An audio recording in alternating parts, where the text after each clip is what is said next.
Welcome on Rishabh IAS academy. तो आज की इस वीडियो में हम विधान परिषद और विधानसभा के बीच के अंतर को समझने का प्रयास करेंगे। ठीक है, विधान परिषद क्या होती है और विधानसभा क्या होती है और इनके बीच क्या अंतर होता है। तो जैसे भारत में पूरे केंद्र में कानून बनाने के लिए संसद होती है। ठीक है, तो संसद में एक उच्च सदन होता है जिसे राज्यसभा कहते हैं और एक निम्न सदन होता है जिसे हम लोकसभा कहते हैं। तो लोकसभा में तो वे सदस्य होते हैं जो प्रत्यक्ष रूप से लोगों द्वारा चुने जाते हैं, जबकि राज्यसभा में वे सदस्य होते हैं जो अप्रत्यक्ष रूप से चुने जाते हैं। ठीक है, उसी प्रकार जो राज्य में कानून बनाने के लिए विधानमंडल होता है उसके भी दो अंग होते हैं, विधानसभा और विधान परिषद।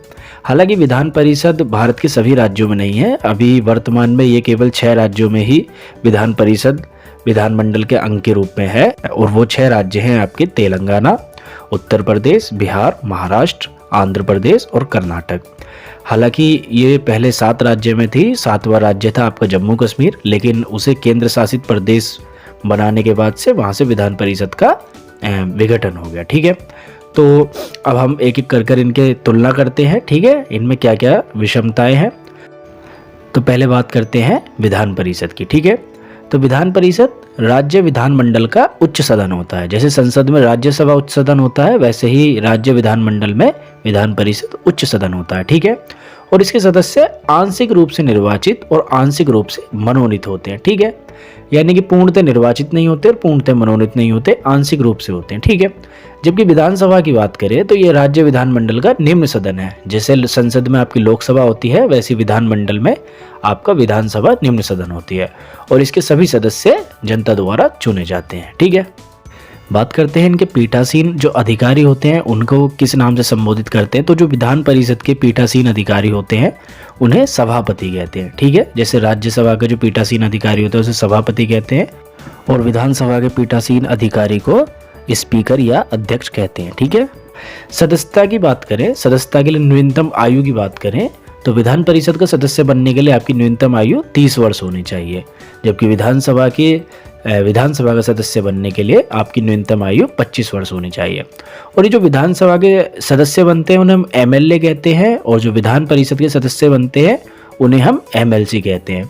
और अगर मैं एमएलसी और एमएलए की फुल फॉर्म की बात करूं तो एमएलसी होता है आपका मेंबर ऑफ लेजिस्लेटिव काउंसिल। ठीक है, विधान परिषद को इंग्लिश में लेजिस्लेटिव काउंसिल कहते हैं। तो मेंबर ऑफ लेजिस्लेटिव काउंसिल होता है विधान परिषद का सदस्य, जिसे हम शॉर्ट फॉर्म में एमएलसी कहते हैं। आपने कई बार सुना भी होगा कि एमएलसी के चुनाव चल रहे हैं।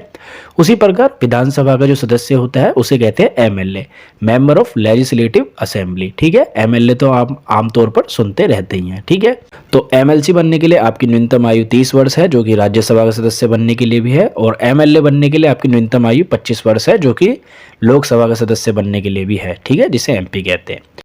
सदस्यों की संख्या की बात करें तो विधान परिषद के जो कुल सदस्य हैं वो उस राज्य की जो विधानसभा है उसके कुल सदस्यों के 1/3 से अधिक नहीं हो सकती। ठीक है, और 40 से कम नहीं हो सकती। ठीक है, और विधानसभा में सदस्यों की बात करें तो अधिकतम इसमें 500 हो सकते हैं और न्यूनतम 60 हो सकते हैं। ठीक है, और जैसे आपको पता होगा राज्यसभा में जो आपका ये मनी बिल होता है, धन विधेयक होता है, उसमें लोकसभा के पास ज़्यादा अधिकार होते हैं एज कम्पेयर टू आपका राज्यसभा। तो उसी प्रकार यहाँ भी है।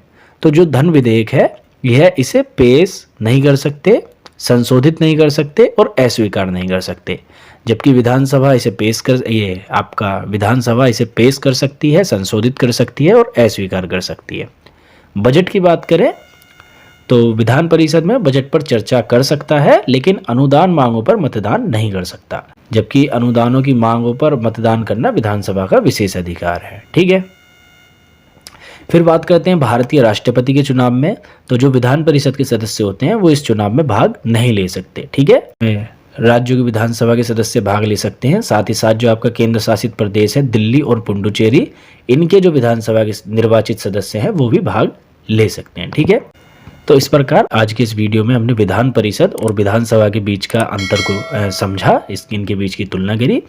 आपको ये वीडियो कैसा लगा कमेंट कर जरूर बताएं, और अगर आप और कोई ऐसी इंपॉर्टेंट वीडियो चाहते हैं जिसके ऊपर हम वीडियो बनाएं तो आप उसका भी सुझाव हमें दे सकते हैं। ठीक है, वीडियो को लाइक करें और अभी तक अगर आपने चैनल को सब्सक्राइब नहीं किया है तो चैनल को सब्सक्राइब कर दीजिए। धन्यवाद।